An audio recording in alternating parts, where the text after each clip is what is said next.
मैं प्यादा। फर्जी कहते हैं क्वीन को, प्यादा पॉन। और ये चेस पीसेस जो होते हैं ना, चेस की गेम के होते हैं। मैं क्यों ये बता रही हूँ आपको, सियाक़ो सबाक़ दे देती हूँ।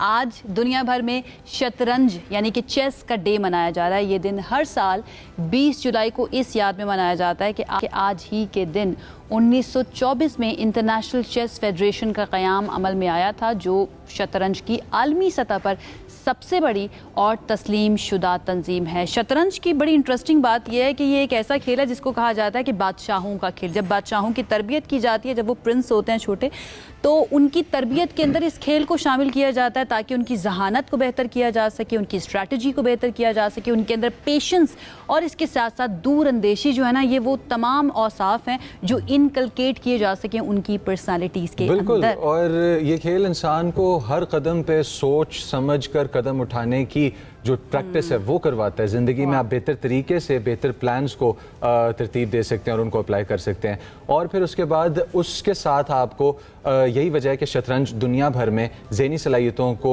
इम्प्रूव कराने का एक आगे बढ़ाने का एक तरीका बनकर साबित हो रही है और प्रैक्टिस कराई भी जाती है। पाकिस्तान के अंदर स्टेप्स उठाए जा रहे हैं। राना मशहूद साहब ने एक प्रोग्राम लॉन्च करवाया कि जिसके अंदर चेस रूम्स कॉलेजेस यूनिवर्सिटीज़ में बनवाए जाएंगे, जहाँ पे बच्चों को इस खेल की अहमियत के बारे में भी बताया जाएगा और इस खेल को फ़रोग भी दिया जाएगा। अब इसी को डिस्कस करने के लिए पाकिस्तान में इसका फ्यूचर डिस्कस करने के लिए और फिर हमारे एक फ्यूचर स्टार को भी हम इंट्रोड्यूस कराएंगे। आज हमारे साथ स्टूडियोज़ में मौजूद हैं। सबसे पहले हमारे जो फ्यूचर स्टार हैं हतामुर रहमान, अंडर 16 शतरंज के चैंपियन हैं, वो हमारे साथ आज मौजूद हैं। अस्सलाम वालेकुम हताम, कैसे हैं आप? और फिर उसके साथ हमारे पास सैयद ज़ीशान अली नकवी साहब मौजूद हैं, जो सदर चेस फेडरेशन ऑफ पाकिस्तान भी हैं और राना मशहूद साहब के फोकल पर्सन हमारी स्पोर्ट्स फेडरेशन के अंदर, जो कि है हमारी स्पोर्ट्स कम्युनिटी के अंदर चेस को बोर्ड गेम्स में आगे लेके आने में पेश भी अपनी खिदमत सर अंजाम दे रहे हैं। अस्सलाम वालेकुम सर, कैसे हैं? वालेकुम सलाम जी। अच्छा, चेस बड़ी इंटरेस्टिंग जो कि है वो साइंस है। हताम, आपसे स्टार्ट लेना चाहता हूँ मैं कि किस एज पे शुरू किया आपने और कोई ऐसा यादगार मैच कि जिसने आपके भी हाथों में पसीने आ गए कि जिसके अंदर आपको... What does it mean for you? Chess आपके लिए क्या मानी रखती है? देखें, ये गेम मैंने 7 साल की उम्र में शुरू की थी और शुरुआत में तो ये एक अजीबोगरीब सी चीज़ थी मेरे लिए। इसको समझते हुए थोड़ा टाइम लगा, लेकिन जब चीज़ समझ आने लगी तो मुझे लगा कि इस चीज़ को थोड़ा टाइम देना चाहिए, इसकी तरफ जाना चाहिए। तो मैंने इन सालों में बहुत खेला, इसको प्रैक्टिस किया, इसके अंदर अंडरस्टैंडिंग बनाई अपनी और बहुत सारे अच्छे मैचेस मैंने खेले, जिसमें पंजाब चैम्पियनशिप थी 2023 की और उसके बाद आपकी नेशनल चैम्पियनशिप जो अभी गुजरी है। और मैं यही कहना चाहूँगा, जो नेशनल चैम्पियनशिप थी ये मेरी बेस्ट टूर्नामेंट था, क्योंकि इसमें बहुत से नेशनल मास्टर्स को मैंने फ़ेस किया और उनमें से मैंने 3 को हराया भी नहीं, 2 को हराया और 1 को नॉकआउट किया था मैंने। तो ये एक यादगार सा मैच है और डर तो लगता है जब आप अपने से बड़े प्लेयर के साथ खेलते हो। हराने और नॉकआउट में क्या फ़र्क होता है? नॉकआउट में ये फ़र्क है कि हराया मैंने ऐसे कि वो प्लेयर मुझसे हार गया और वो आगे खेल सकता था, लेकिन वो ऑब्वियसली जब आप एक मैच हार जाते हो आपका सारा एडवांटेज ख़त्म हो जाता है। नॉकआउट से मेरा मुराद है कि हम लोगों ने गेम खेली लेकिन पोजीशन ऐसी आ गई जिसमें ना वो जीत सकते हैं ना मैं जीत सकता हूँ, तो इट्स अ ड्रॉ, यानी कि ना वो जीत पाया ना मैं जीत पाया। तो और ये भी अचीवमेंट ही कंसीडर किया जाता है, दोनों बराबर हो गए हैं कि चलो एक हारा नहीं है। ये बड़ा इंपॉर्टेंट है। और चेस के बारे में मुझे याद है 2016 में मैंने सीखने की कोशिश की थी, तो बस वो कोशिश तक ही था, क्योंकि मुझे जो सिखा रहे थे उन्होंने ये बताया कि इसको सीखना आसान है, खेलना बहुत मुश्किल है। एम आई राइट ज़ीशान साहब? ऐसा ही है? ज़रा बताइए आप इसके चेस के बारे में, चेस की अहमियत पाकिस्तान में कहाँ पर स्टैंड करती है, कितने लोग इसके अंदर इंटरेस्ट ले रहे होते हैं? सबसे पहले तो मैं आज के डे के वाले से जितने चेस लवर हैं उनको मुबारकबाद पेश करता हूँ। और ये जो पाकिस्तान में तकरीबन इसके खेलने वाले तो मैं समझता हूँ कि कम से कम 1 लाख से ज़्यादा लोग खेलते हैं। ठीक है। लेकिन जो रजिस्टर्ड हमारे पास को 1200 से ज़्यादा वो हमारी फेडरेशन। ठीक है। और इस दफ़ा जो हमने नेशनल चैम्पियनशिप 34th मैन और 10th जो वुमेन कराई जी, इसमें कोई 250 जो पार्टिसिपेंट्स थे पूरे पाकिस्तान से उसमें आए। और उसमें जो सीनियर जूनियर्स, और इसमें एक बड़ी अच्छी चीज़ देखने में आई कि जो यंग लॉर्ड थी ना जी, बच्चे ज़्यादा और इंटरेस्ट बच्चों लेते की थे। वो ज़्यादा आगे है जी। भाई ज़रूरत भी जीते ज़्यादा है ना, वही हैं और ये सबर माशाल्लाह इसके अंदर बहुत ज़्यादा चाहिए जी, होता है। जी। वो हमने मूवीज़ के अंदर देखा है, मैं हमेशा मूवीज़ को ये क्रेडिट देती हूँ कि हमें ना वो दिखा देते हैं कि उस वक्त में 100 साल पहले हमारी दुनिया के अंदर क्या हो रहा था।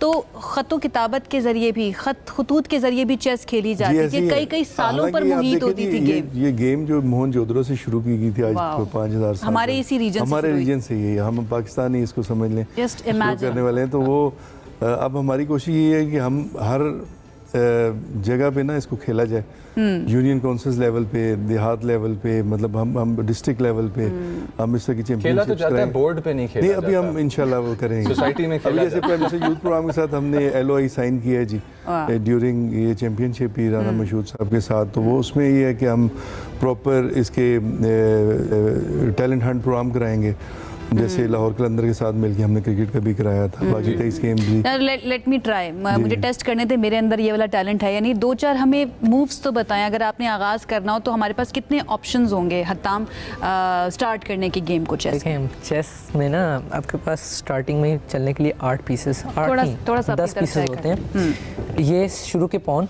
और घोड़ा अपने पीस के ऊपर से जा सकता है। Okay, it can move like this.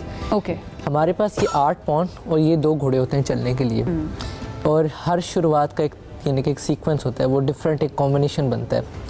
तो जो शुरुआत होती है वो वाइट पीसेस की तरफ से होती है, और मोस्ट कॉमन जो आज तक रिकॉर्ड की गई है मूव, वो आपके पास आती है E4।